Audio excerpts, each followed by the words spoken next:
महत्वाचं साधन आहे माणसाला दिलेलं भगवंतानं, बोलणं. आणि या बोलण्यावर अनेक लोकांनी खूप प्रचंड मोठी झाली माणसं.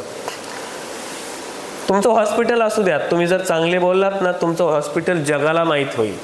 वा, तुम्हाला एक सांगू, आयुर्वेदिक एक डॉक्टर आहेत, डॉक्टर स्वागत तोडकर, माहिती आहेत ना? काय करतात ते? भाषणं करतात, व्याख्यानं देतात, माहिती आहे ना? सगळ्यांना माहिती आहे, घरी सगळ्यांना माहिती आहे त्यांनी सांगितलेला उपाय कोणता आहे, सगळ्यांना माहिती आहे. प्रचंड गर्दी त्यांच्याकडं, पेशंट बघायला वेळही नसतो त्यांना, त्यांची माणसंच पाहून घेतात, त्यांची भेटही होत नाही. का? बोलणं आहे. मग आयुर्वेदिक हॉस्पिटल दुसरे नाहीत का हो? डॉक्टर नाही दुसरे कुठं? आहेत ना. ते बोलतात म्हणून सगळ्याला माहिती आहेत, म्हणून त्यांचा व्यवसाय मोठा झाला. विश्वास नांगरे पाटलांसारखे अधिकारी बाकीचे नाहीत का हो? आहेत ना. पण विश्वास नांगरे पाटील बोलतात म्हणून ते अधिकारी सगळ्याला कळाले, सगळ्याला माहीत झाले. पोलीस अधिकारी जे बोलतात ते सगळ्याला माहिती आहे, त्याची क्रेज वेगळी आहे बोलणाराची. बाकीच्या अधिकाऱ्यांची क्रेज काय मला माहीत नाही, पण त्यांची क्रेज मात्र प्रचंड आहे, त्यांचा वेगळा दबदबा आहे. जो कीर्तनकार चांगला बोलतो त्याला लांबून तुम्ही 30-40 हजार रुपये मानधन देऊन त्याला 2 तास व्याख्यान प्रवचन कीर्तन करायला लावता का? ते बोलतात.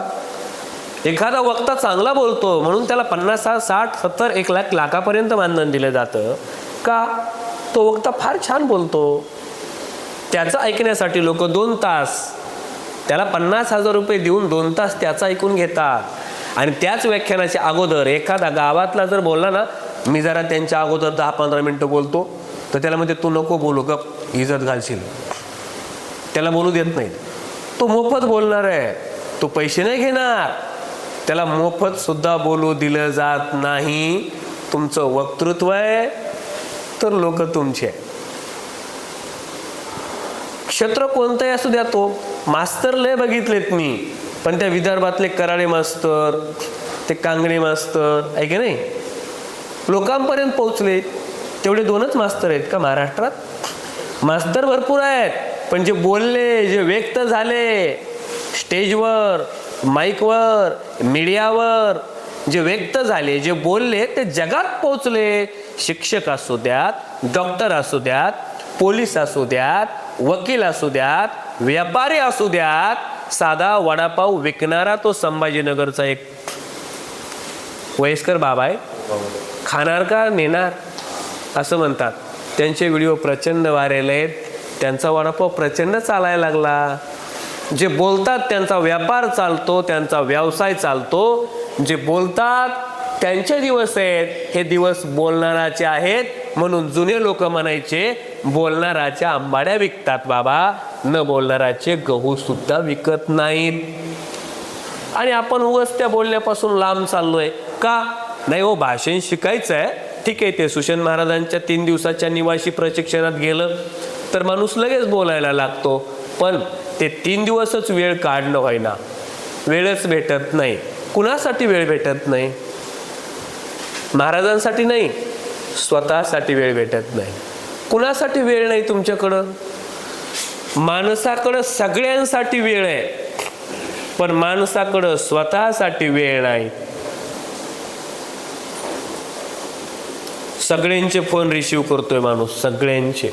हा जो फोन आहे ना, तुम्हाला वाटतो तुमच्या कामाचा आहे, तुमच्या कामाचा कमी आणि इतरांच्या कामाचं तुम्ही ओझं वाहताय का? कोणीतरी येतं, कुठे आहेस?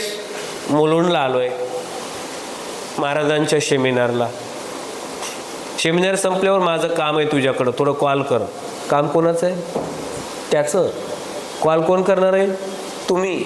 मोबाईल कोणाचा? तुमचा. काम कोणाचं? त्याचं. परत थोड्या वेळा कोणाचा तरी फोन येणार, कुठं आहे? महाराजांच्या प्रशिक्षणाला आलोय. थोडं हॉस्पिटलचं काम होतं, मला तुम्हाला थोडी माहिती विचारायची आहे. ठीक आहे, काही वेळानं करतो. परत त्याला कॉल केला, त्याला हॉस्पिटलची माहिती दिली, परत घरच्याचा फोन येणार, बायकोचा, कुठं आहे? परत सांगणार महाराजांच्या प्रशिक्षणात आहे. ठीक आहे, थोड्या वेळा माझं काम आहे, मी तुम्हाला कॉल करते. परत तिचं काम आहे, बायकोचं काम तुमच्याकडे, मुलाचं काम तुमच्याकडे, पाहुण्यारावळ्याचं काम तुमच्याकडे, मित्राचं काम तुमच्याकडे, तुमच्या स्टाफमधल्या लोकांचं काम तुमच्याकडे, फोन सगळे त्यांच्या कामासाठी येत आहेत.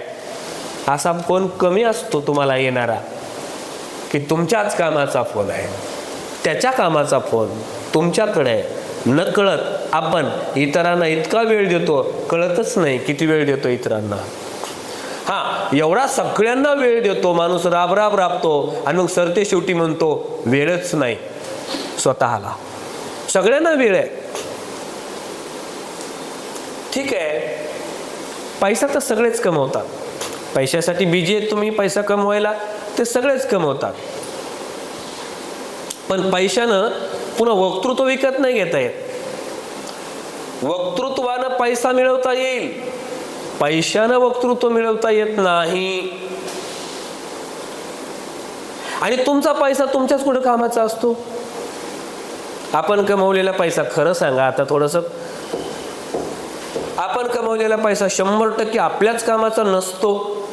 तो कुणाचा असतो? त्याच्यामध्ये पत्नीचा वाटा असतो, त्याच्यामध्ये भावाचा वाटा असतो, त्याच्यामध्ये वडिलांचा वाटा असतो, त्याच्यामध्ये मित्रांचा सुद्धा वाटा असतो. कधी का होईना मित्र तुमच्या खिशातला तुम्ही कमवलेला पैसा काही का होईना ते खर्च करणारच. त्याच्यामध्ये पाहुण्यारावळ्यांचा वाटा असतो, त्याच्यामध्ये मेहुणीचा वाटा असतो, सगळ्यांचा वाटा आहे. पैसा कोणाचा आहे? तुमचा आहे. राबराब कोण राबतंय? तुम्ही. तुमचं घर आहे ना, या घरात सुद्धा सगळ्यांचा वाटा आहे. कमवता तुम्ही, वाटा सगळ्यांचा आहे. तुमचं घर आहे ना, घर, या घरात सुद्धा बाकीच्यांचा वाटा आहे. तुम्ही घर बांधता, फ्लॅट घेता, 1 BHK ठीक आहे, बाद झाला, पण 2 BHK पाहिजे, 3 BHK पाहिजे. का?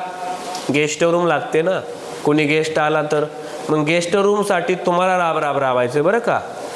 गेस्ट रूमचा फ्लॅट घेताना तुम्ही एकदा गेस्टला फोन लावून बघा, थोडे फ्लॅटला पैसे कमी पडलेत, देता का? कुठलाच गेस्ट पुढे येणार नाही. जे गेस्ट तुम्हाला, ज्या गेस्टसाठी तुम्ही फ्लॅट घेताय, एक रूम आगाऊ घ्यायची तुम्हाला अधिकची, ते गेस्ट तुम्हाला रूम घेताना कधीच पैसे देणार नाहीत. पण तुम्ही त्यांच्यासाठी रूम खरेदी करण्यासाठी तुम्ही हप्ते भरताय. हप्ते तुम्ही भरणार आहे. गेस्ट एक दिवस येऊन आराम करून निघून जाणार आहे. राबराब कोण राबतंय? मग जरा विचार करा बरं, अंतर्मुख व्हा. हे कुणासाठी करतोय मी? अरे सगळ्यांसाठी मी राबतोय. मी माझं व्यक्तिमत्व प्रभावी होण्यासाठी मी या जगात होतो, याची पावती मला काहीतरी मी निर्माण केली पाहिजे. आणि मी जगात होतो, माझा जन्म झाला इथं, मी काहीतरी इथं माझा ठसा उमटून जाणार आहे, याच्यासाठी मी काय केलं? आज करू काहीतरी, उद्या करू काहीतरी. माझा काहीतरी प्रभाव इथं सोडून गेला पाहिजे की नाही? मग माझा काहीतरी प्रभाव मला इथं सोडून जायचंय, मग मी स्वतःसाठी काय केलं? तर काहीच नाही केलं. मग प्रभाव सोडून जायचंय ना इथं, तर प्रभाव सोडून जाण्यासाठी तुम्ही प्रभावीपणे व्यक्त झालं पाहिजे, तर तुमचा प्रभाव पडेल.